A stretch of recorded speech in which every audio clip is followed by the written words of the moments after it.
Để móc chiếc ô mini này, mình sử dụng các nguyên liệu như trên màn hình. Len có kích thước cởi sợi là 2mm, kim móc 2.5mm, một đoạn kẽm, kéo cắt len và kim đánh dấu. Bây giờ chúng ta sẽ cùng nhau móc mẫu ô này nha. Ở hàng móc đầu tiên, mình sẽ tạo vòng tròn ma thuật và móc lên 2 mũi bính. Mình sẽ móc vào đây 12 mũi kép đơn. Mũi kép thứ nhất, đánh dấu lại.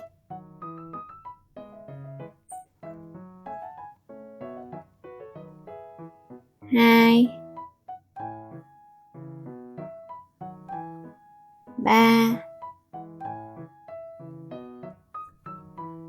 4,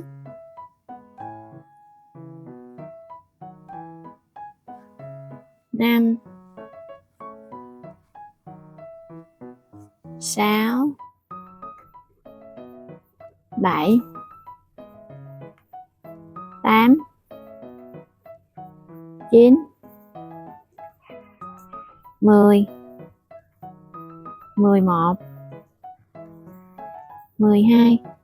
Lúc này mình sẽ kéo đoạn dây này để thu nhỏ vòng tròn ma thuật lại.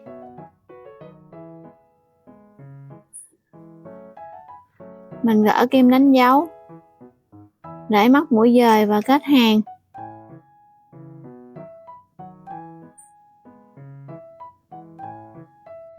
Hàng móc thứ hai, mình sẽ lên 2 bính. Ở chân lên bính này, mình sẽ móc vào đây là 2 mũi kép đơn chung chân. Mình còn gọi nó là mũi kép tăng.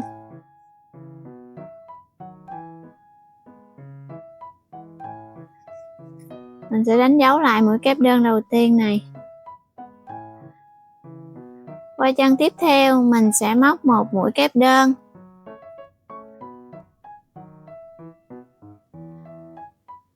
Lúc này mình sẽ móc một mũi kép đơn nhưng móc trên thân của cái mũi kép phía dưới này. Mình sẽ luồn kim qua như thế này.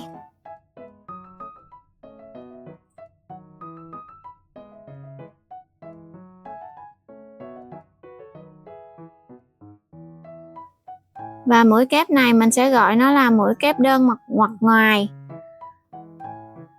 Lúc này chúng ta sẽ lặp lại cái cụm móc vừa rồi, tức là 2 mũi kép đơn chung chân, 1 mũi kép đơn và 1 mũi kép ngoặt ngoài.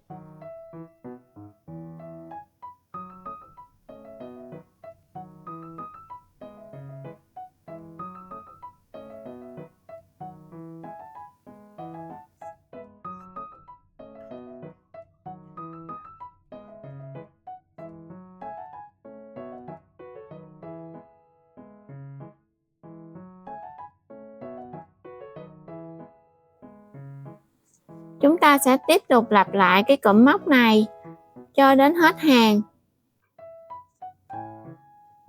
Và chúng ta sẽ có là 24 chân mũi.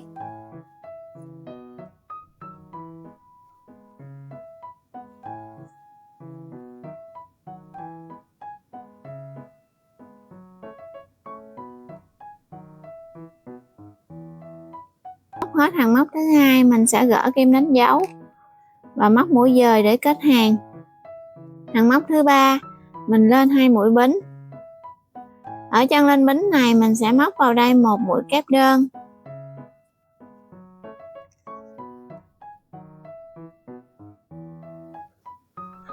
Chân móc tiếp theo, mình sẽ móc mũi kép tăng.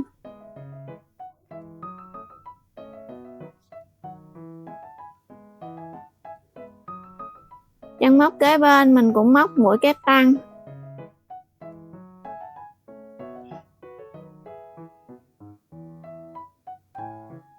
Sau khi móc xong mũi kép tăng, ở chân móc tiếp theo mình sẽ móc qua cái thân của cái mũi kép ở phía dưới này. Mình móc một mũi kép ngoặt ngoài. Như vậy là mình móc xong một cạnh của chiếc ô thì cũng là hoàn thành một cụm móc. Từ đây mình sẽ lặp lại cái cụm móc này cho đến hết hàng. Có nghĩa là một mũi kép đơn, mũi kép tăng, mũi kép tăng, và một mũi kép ngoặt ngoài. Chúng ta sẽ lặp lại cụm này cho đến hết hàng, thì để khi kết thúc hàng móc thứ 3 chúng ta sẽ có 36 chân mũi.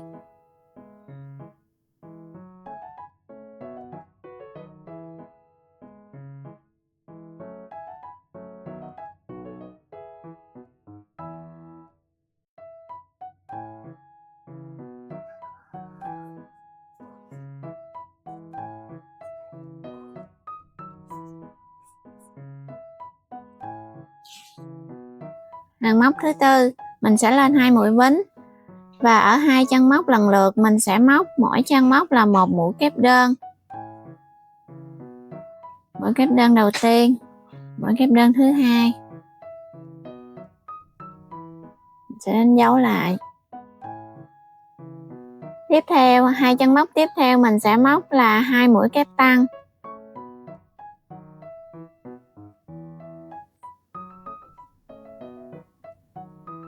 Một mũi kép tăng, mũi kép tăng thứ hai.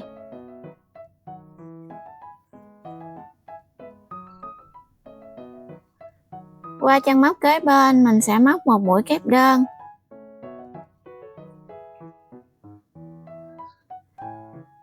Qua chân móc kế bên này mình sẽ móc vào thân của mũi kép và mình móc một mũi kép ngoặt ngoài.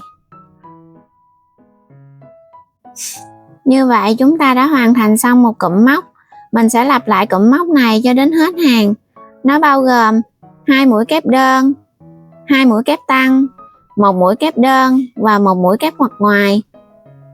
Mình sẽ lặp lại để kết thúc hàng móc thứ 4 này mình sẽ có là 48 chân mũi.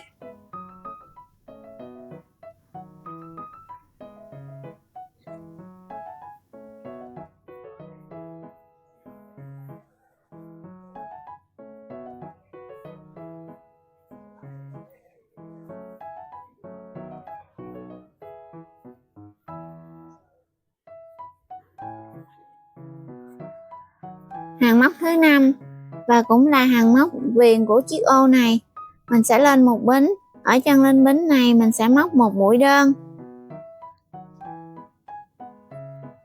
Mỗi chân móc mình sẽ móc một mũi đơn và mình sẽ móc 8 đơn. Mình sẽ tiếp tục đếm.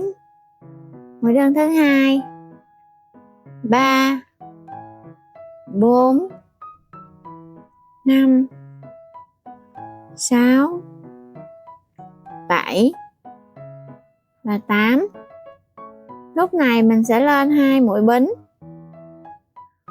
Sau đó mình quay lại đưa kim vào đầu mũi đơn như thế này và móc một mũi dời. Từ đây chúng ta sẽ lặp lại cụm móc vừa rồi cho đến hết hàng, tức là 8 mũi đơn, sau đó lên 2 bính và móc một mũi dời.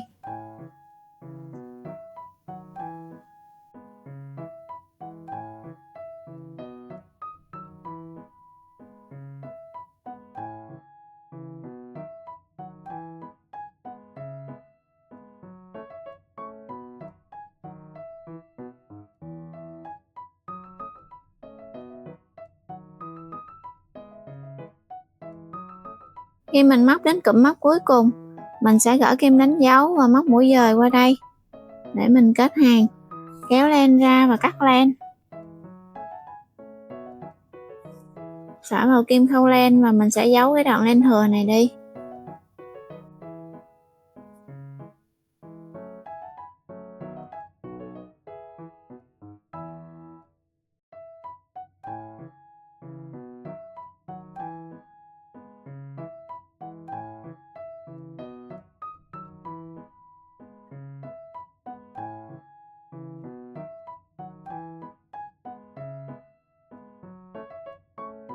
Mình sẽ sử dụng đoạn kẽm này, mình sẽ quấn len vào.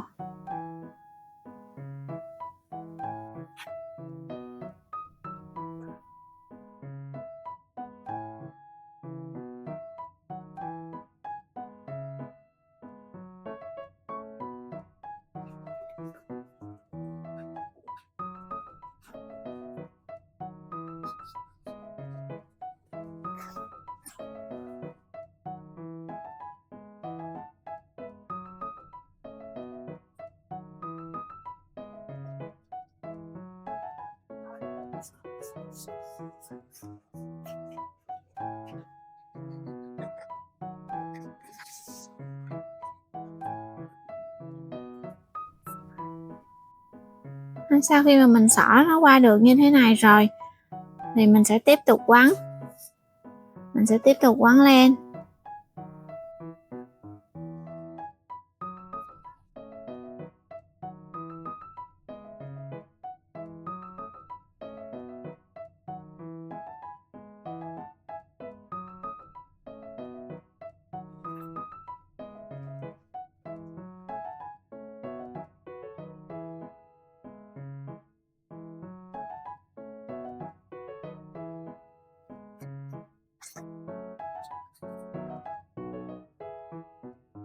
Để giữ cho phần đầu này cố định, mình sẽ nhiễu một ít keo vào.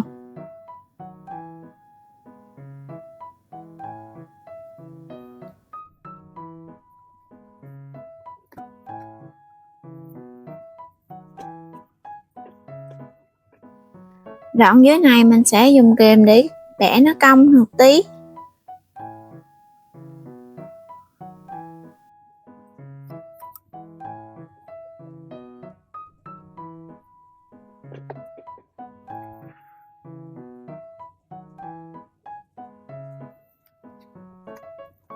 Và nhanh chóng chúng ta đã làm xong chiếc ô mini như thế này.